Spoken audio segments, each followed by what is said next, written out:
A pergunta é, vale a pena publicar hoje? Que pergunta absurda, né? Como que a gente pode se perguntar se vale a pena publicar?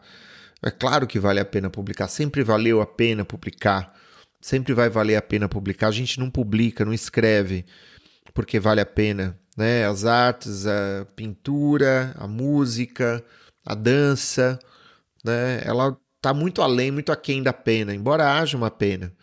Mas a questão é, o mundo dos livros mudou muito nos últimos anos, né? As mudanças da última década, elas foram mais velozes e mais contundentes do que se a gente comparar dos últimos 100 anos, né? E essas últimas 2 décadas do século XXI, né, foram decisivas para a gente pensar como que a gente deve publicar, de que maneira, será que a publicação tradicional ainda vale a pena, né?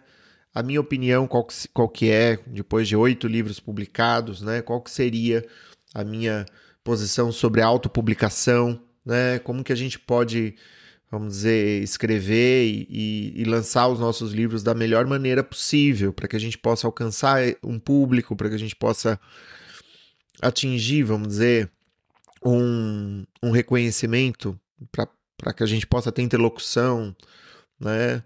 Para que a gente possa escrever o nosso melhor livro, né? Esse é o tema de hoje. Vale a pena publicar hoje? Como que vale a pena publicar? Olá, meu nome é Thiago Novaes e você está no Prelo.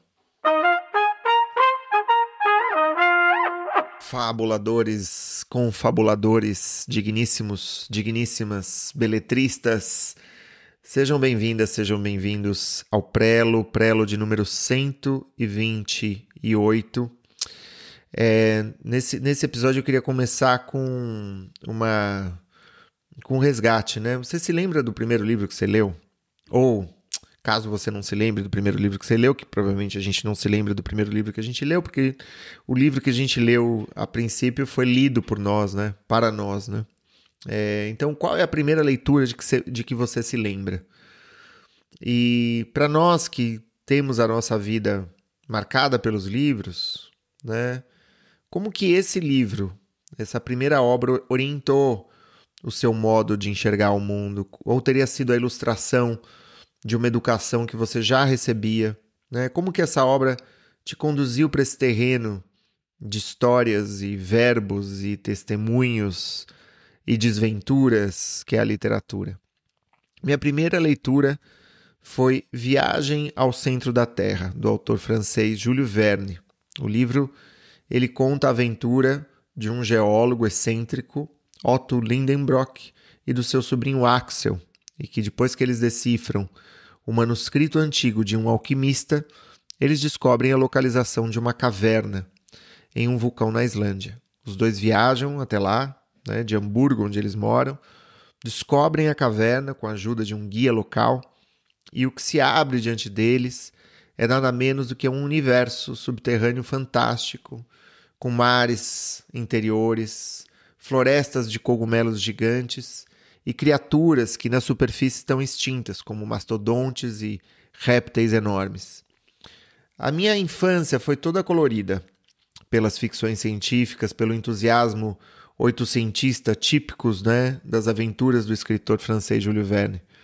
Eu colecionava cartões com fotografias e descrições de animais. Eu sonhava com viagens à Lua, expedições nas profundezas do oceano, na companhia de Jacques Cousteau, outro francês, outro entusiasta da ciência e da exploração. Minha avó, ela vendia enciclopédias, né, de porta em porta. E os livros que chegaram até nós na infância foram, a princípio, os exemplares de Mundo Pitoresco, que são uma edição publicada em 1946 e que retratavam mapas e paisagens e costumes e curiosidades de vários povos, né, espalhados pelo mundo e também do mundo antigo, né? Isso diz muita coisa do que eu fui fazer em seguida. Em primeiro lugar, Viagem ao Centro da Terra era um livro muito difícil para um leitor mirim, né? Eu tinha 7 anos, né? Eu entendi uma pequena parte daquilo que eu lia e, de algum modo, o que passou a me atrair nos livros foi a sua decifração, a sua opacidade, o desafio que representava essa leitura. Na adolescência eu continuei com essa com esse caminho com inglês. Eu aprendi o inglês com livros de RPG e era um esforço autodidata. Eu seguia nesse esforço exigente de tradução, né? E que era árduo, lento e tal, mas que era muito fascinante também, né? E eu me tornei esse sujeito fascinado com aprender a aprender, com aprender as formas do aprendizado, né? E do papel que a fantasia representa nesse processo. Além disso, a escrita foi sempre para mim uma aventura, alguma coisa associada à curiosidade, à descoberta. Mesmo os livros do Kafka, da Clarice Lispector, tinham isso de uma viagem às profundezas da alma, uma ficção científica misteriosa, né? Das vidas urbanas, suburbanas. Nessa última semana, minha companheira e eu fomos para Biarritz, que é uma cidade a 80 quilômetros da nossa, na costa atlântica da França, quase na fronteira com a Espanha.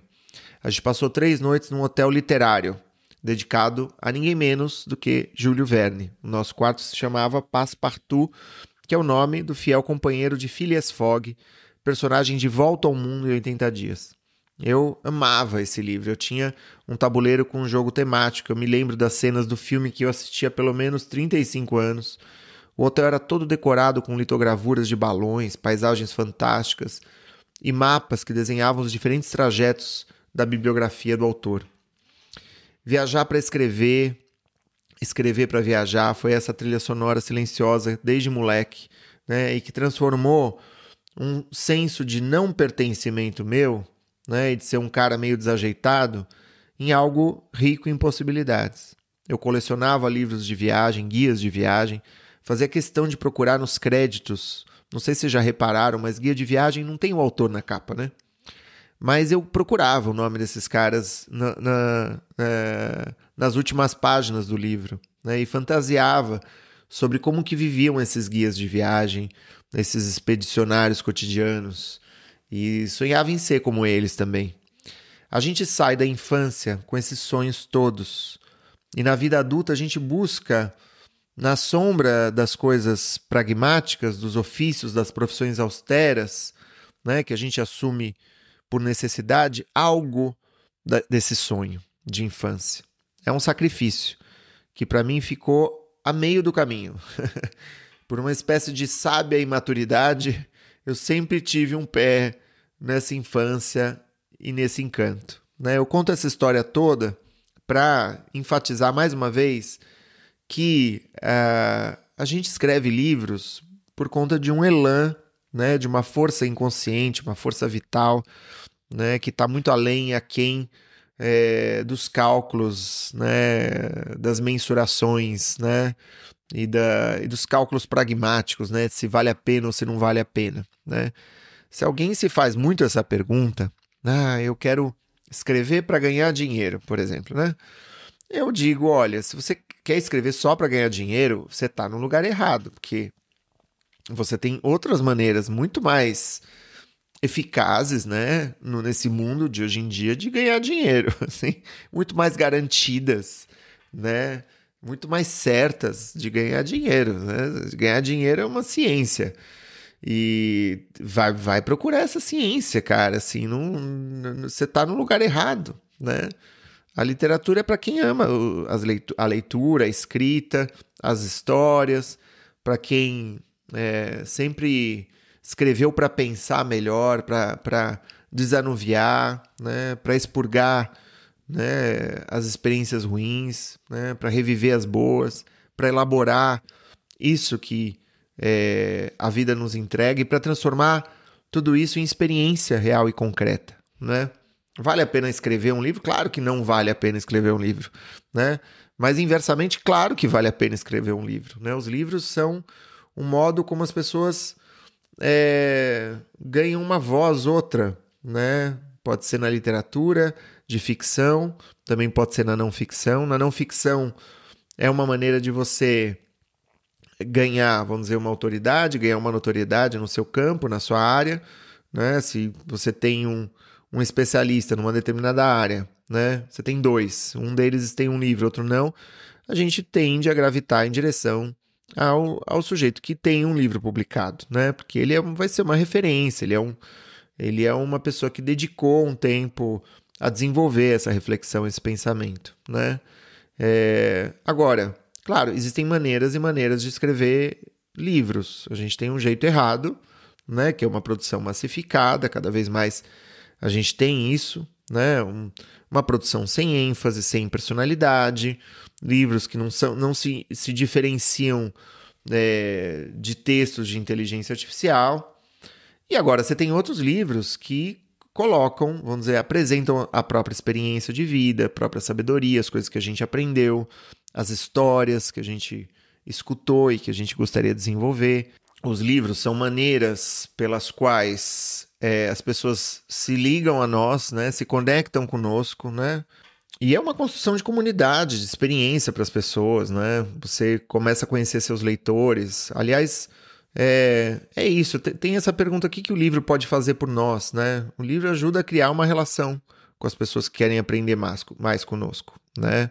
O livro nos ajuda a criar uma comunidade de pessoas que querem dizer, que disseram sim, quero saber mais, quero estudar mais, estou curioso, gosto de conversar com você, né? Existia esse artigo clássico do Kevin Kelly, né? Se eu não mencionei nesse prelo, eu provavelmente devo ter mencionado nesse prelo, mas enfim, que é essa ideia de que não precisamos agradar a todos, né? A gente não precisa agradar todo mundo, e a gente não vai agradar todo mundo. Qualquer esforço de agradar todo mundo vai soar um discurso de palanque, sabe? Um discurso daquele discurso político de palanque, né? Que é isso, que não pode, né? Não pode ter uma personalidade muito forte, não é? A gente pode agradar 1000 leitores, né? O nosso objetivo são 1000 pessoas. Se você tiver 1000 pessoas que paguem R$100 por ano, né? Com aquilo que a gente faz, com aquilo que a gente escreve, você tem R$100 mil no ano. É um negócio de 6 dígitos, ou seja, é algo autossustentável.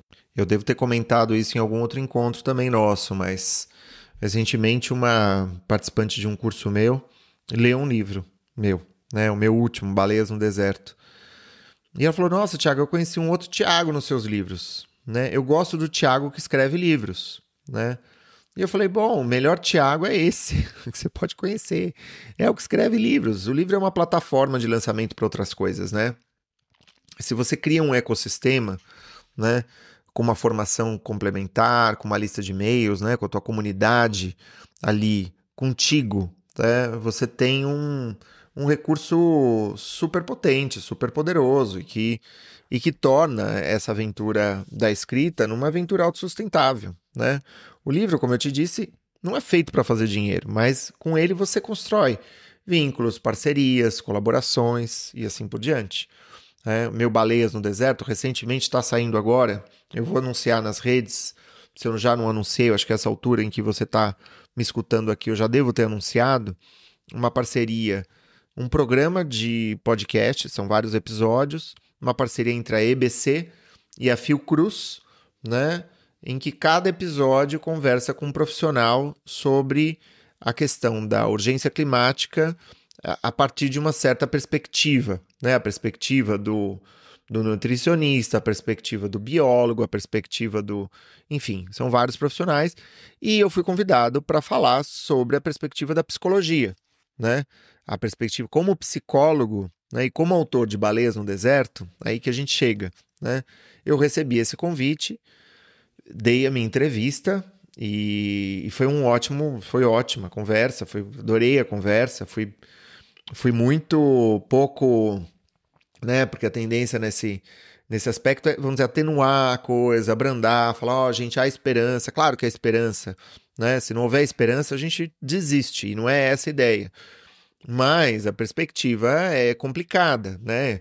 Eu não li tudo que eu li para negar tudo que eu li, entendeu?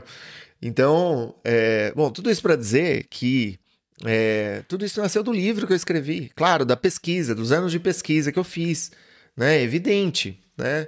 Agora, o livro ele te projeta dessa maneira, né? Ele te encaminha para esses lugares, né? Agora, a pergunta que é a nossa pergunta de hoje, que eu acho que é muito importante, que é: Thiago, e com relação à publicação tradicional versus autopublicação? Olha, Eu sou muito grato aos meus editores e editoras, né? A Silvia, ao Bruno da Quelônio, ao Leonardo da Rua do Sabão, a Clívia do Sesc, a turma toda que, né, me ajudou a publicar, o Jorge das Sete Letras, a turma da Edições Sesc, que comentei, da Calis, que publicou o meu primeiro romance. Ou seja, são muitas editoras com as quais eu trabalhei, inclusive como tradutor, como revisor, como colaborador em diferentes projetos, né? A publicação tradicional, ela tira do meu colo muita coisa, ou seja, as definições sobre tipo de fonte, página, capa, a distribuição, a relação com a distribuidora, não é? O contato com livrarias e tal. É muito legal ver o teu livro na livraria, numa livraria, né? Numa ilha de livraria. É algo que te realiza muito, né? É bom ver esse trabalho de colaboração. Aprendi muito com as sugestões dos editores. Provavelmente a gente vai falar mais sobre isso em algum outro prelo, né? Agora, a pergunta é assim, você faria uma publicação tradicional de novo? A resposta não é um sim contundente, nem é um provavelmente sim, né? Ela tá mais para um provavelmente não, né? Isso caminha ao lado, evidentemente, de algumas questões que eu quero desenvolver aqui, e que é, em primeiro lugar, os recursos da autopublicação, né, que eu disponibilizo para os meus alunos, enfim, a gente tem essa conversa, né? E os recursos da autopublicação se tornaram mais refinados nos últimos tempos, tá? Autopublicar se tornou praticamente uma variante da publicação tradicional, ou seja, você pode publicar de uma forma extremamente profissional, né? Você pode alcançar meios de acesso aos seus leitores de maneira eficiente, ou seja, você tem um público, você tem um trabalho de qualidade, você tem, né, vários recursos que você não tinha há 15 anos, né, há 20 anos. Quando eu falo da transformação no mercado dos livros, tem a ver com isso, né? Existe uma diferença grande, a autopublicação se tornou uma via, um caminho para muita gente, e para muita gente muito séria, né? Para grandes autoras, para grandes autores no mundo inteiro, né? Fala-se pouco nisso no Brasil. No entanto, isso está vivo, isso está pairando, isso acontece e eu acho que para mim, uma perspectiva muito válida, né? Quais as questões, né, que estão implicadas aí? Eu acho que, em primeiro lugar, rapidez, né? Publicação tradicional, você deixa teu livro, né? Muitas vezes o seu livro fica de molho, 1, 2, 3, 6 meses, às vezes até mais que 6 meses, 1 ano, né? Os editores, né, de editoras maiores, eles são obrigados, né? O modelo de publicação, de edição, as editoras hoje em dia são editoras corporativas que precisam publicar num ritmo alucinante, né? Então o tempo que eles podem dedicar ao teu livro não é um tempo generoso com os editores, é um tempo que é muito sofrido para eles, né? Como consequência, eles não têm a disponibilidade, o cuidado, a atenção, né, que tinham, né, antigamente, né? Então você tem editoras de capital aberto, onde os acionistas é que mandam, e eles têm uma cota de publicação, né? E o sujeito é contrato, né, é revisão, vira uma linha de produção mesmo. Então a publicação tradicional tem sofrido uma pressão derivada da própria necessidade de crescer, de expandir, de engolfar outros selos, né? De engolir outros selos e assim por diante. É um problema. E, ao mesmo tempo, você tem a disponibilização de recursos que são belíssimos, são super profissionais por meio da autopublicação, né? Então, eu acho que tem essa ideia da rapidez, né? Que leva muito tempo para você publicar pela via tradicional, em geral. É claro, gente, mais uma vez, não sei se... Bom, não falei ainda, mas eu estou falando da minha experiência. Eu já publiquei 8 livros, né? Publiquei em várias editoras de diversos calibres, né? De diversos tamanhos, né? E de diversas maneiras também. Eu já publiquei de maneira a receber o adiantamento em direitos autorais. Eu já fiz um acordo com a editora para negociar um modo distinto de publicação e assim por diante, né? Mas, em geral, a publicação tradicional, ela é muito angustiante porque ela te toma muito tempo, né? E ela te dá, vamos dizer, não tanto de retorno quanto você pode imaginar. Então, segundo critério que eu estou levando em consideração é oportunidade de faturamento, que é, de fato, como eu disse, a gente não escreve para ficar rico, mas se você cria um sistema que seja autossustentável, é melhor, né? Muito bom. É um reconhecimento que você tem, é um público leitor que você ganha, assim por diante, né? É o que eu falei, pela publicação tradicional já ocorreu situação em que eu recebi adiantamento, né? Um adiantamento bacana e que foi muito bem-vindo quando chegou, né? Agora, direitos autorais, quanto que a gente ganha? A gente ganha 10% de direitos autorais, né? E a gente não tem muita coisa como retorno, assim, de divulgação, por exemplo, sabe? Se você espera que a editora vai promover seu livro nos eventos, nas livrarias, nos podcasts, não é? Você fica esperando, porque a editora muitas vezes não tem. Ela tá preocupada com o lançamento da vez. Muitas vezes ela faz isso por algumas semanas e tal, mas é por algumas semanas, tá? A não ser que você já tenha um público de leitores, você tenha, vamos dizer, um grupo muito grande que te acompanha, uma comunidade de leitores muito grande, né? Aí é isso, aí todos vão até você, aí esse não vai ser um problema para você, né? Mas o que eu digo na maioria das vezes, 95% do esforço de divulgação da obra, 95%, quando não, sei lá, 99%, vai ser feito por você, mesmo que você publique pela via tradicional, tá bom? E aí o teu livro fica meio preso, né? Porque você assina um contrato com uma editora, você vende os direitos, né, da sua editora, do seu livro para uma editora, por um tempo determinado, e você não pode... você não tem liberdade de movimento, de circulação. Se você tem algum conhecimento de negócios, né, mínimo, você tem muito mais possibilidades de divulgar o teu livro, né, do que a editora, porque é do teu interesse, né, divulgar esse livro, tá? E aí eu entro nesse assunto de modos de publicação, estratégias, marketing, né? Você pode lançar, né, vamos dizer, cada um dos lançamentos derivados do teu livro. Então, o formato tradicional impresso, o formato digital, o audiobook, né? Tudo isso pode ser um lançamento independente, né? Que você perde na publicação tradicional. Tudo fica ali dentro de um contrato, dentro de um modelo. Claro que você pode negociar, às vezes eu negocio, né? E agora, Thiago, você fala, nunca você faria isso, uma publicação tradicional? Não digo. Eu acho que depende do projeto, depende da proposta da editora. Eu acho que, por exemplo, uma editora, um livro infantil que eu venho escrever, um livro infanto-juvenil que eu venho escrever, né, que é um público um mercado que eu conheço muito pouco, poderia ser muito interessante fazer por uma editora que já tem essa distribuição, esse alcance, né, essa capilaridade nos espaços, né? É muito bom ver o meu livro ali aparecendo nas livrarias, Livraria da Travessa, Livraria Martins Fontes, né? Isso te dá uma autoridade de fato. Agora, considerando que a gente tem as redes sociais aí à nossa disposição, né? Que a gente tem um público leitor potencial ao alcance direto, né? E a mediação é a mediação da Big Tech, é a mediação das redes sociais que a gente usa já, né? Dos e-mails e assim por diante, a gente consegue, né? Transformar o nosso livro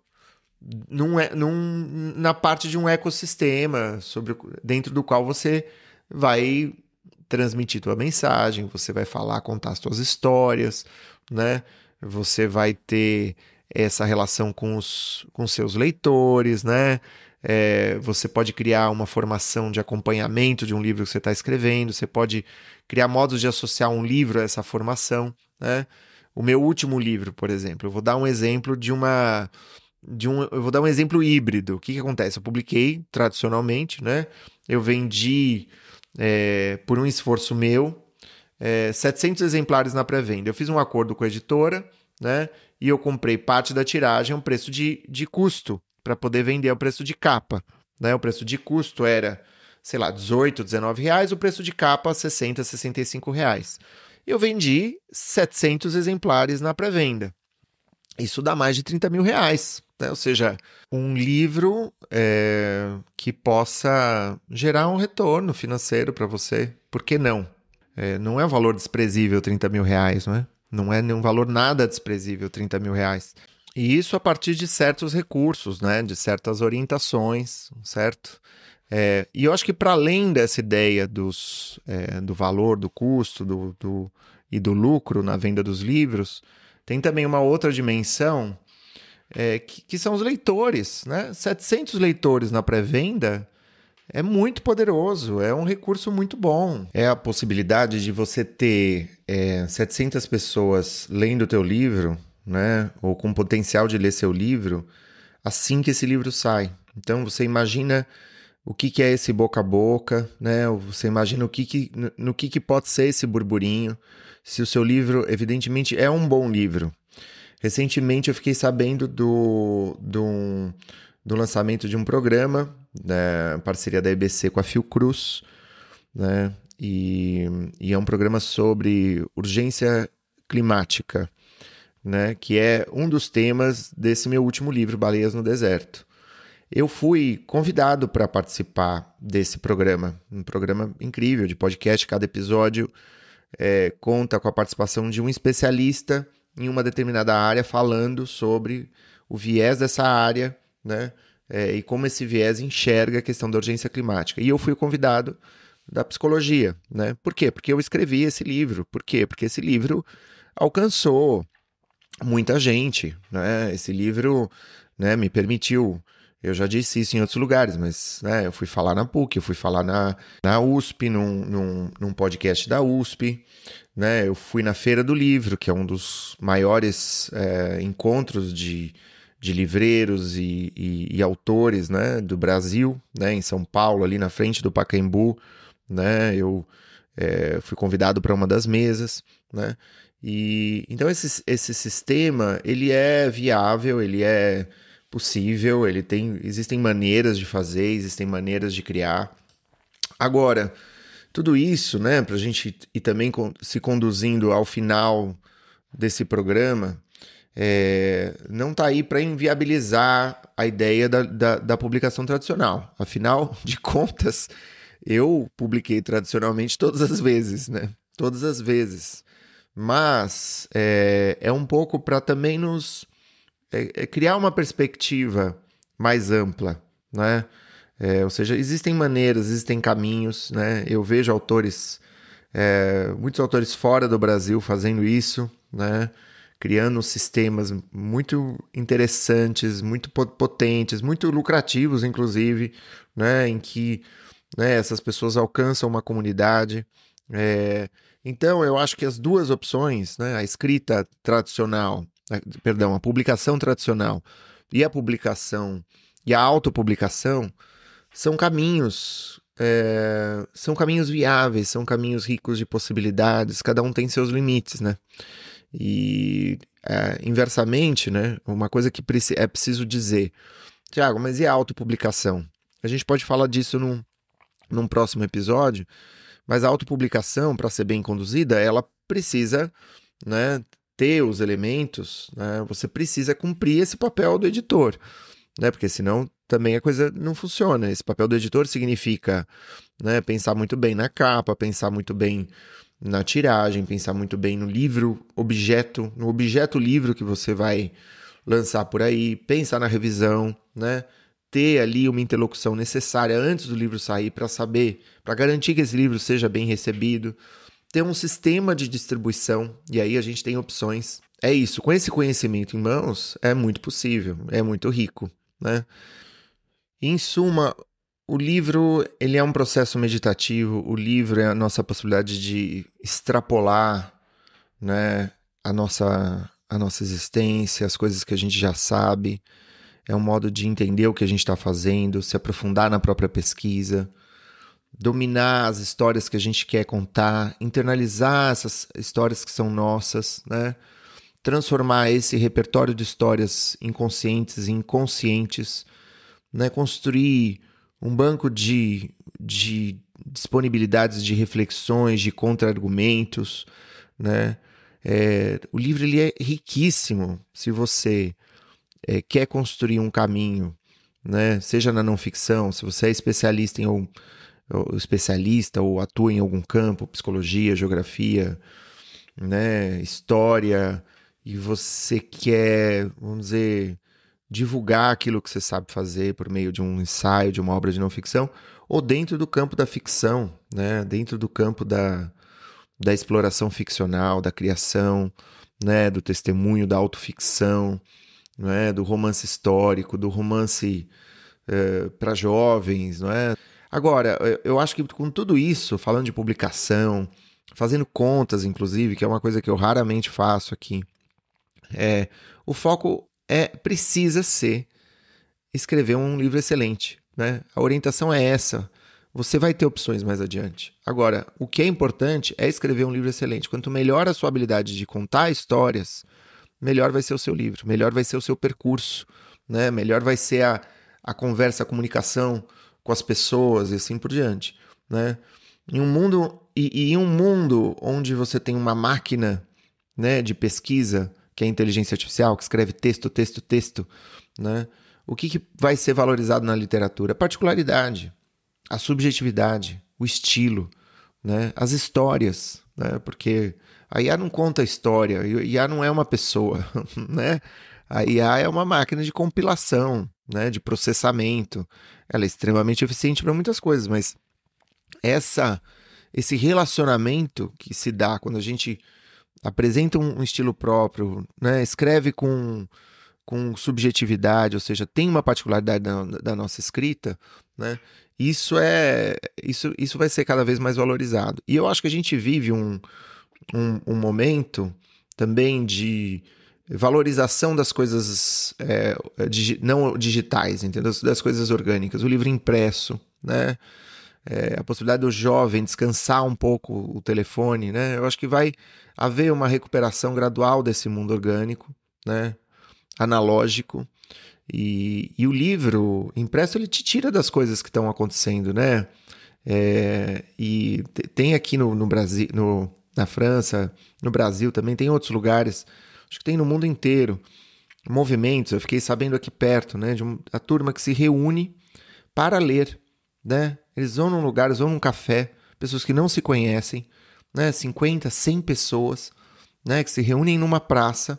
É um flash mob, já ouviu falar? Não é flash mob? É um flash mob, mas um flash mob que não é uma performance. Não, esse grupo vai, cada um leva seu livro, né? Não tem celular, e cada um fica lendo o seu próprio livro, né? É um ler em conjunto, né? É um ler enquanto coletividade, né? É um silent book club. E eu acho essa ideia muito linda e ela é uma sinalização desse resgate. Então, os nossos livros, eles encontram esse caminho, eles estão nesse processo, né? E a gente escreve por conta disso, a gente escreve por conta daquela menina, daquele menino na infância, né, que estava descobrindo a vida, estava descobrindo o mundo, estava se encantando pelas coisas e ao mesmo tempo estava precisando elaborar muita coisa, né? Algumas coisas bonitas, outras não tão bonitas, outras muito difíceis, né? E eu acho que, enfim, a gente nunca pode perder isso de vista, porque se a gente perde isso de vista, a gente morre um pouco, né? E o propósito da escrita se perde. Então é isso, a gente se vê num próximo episódio e um grande abraço. Tchau!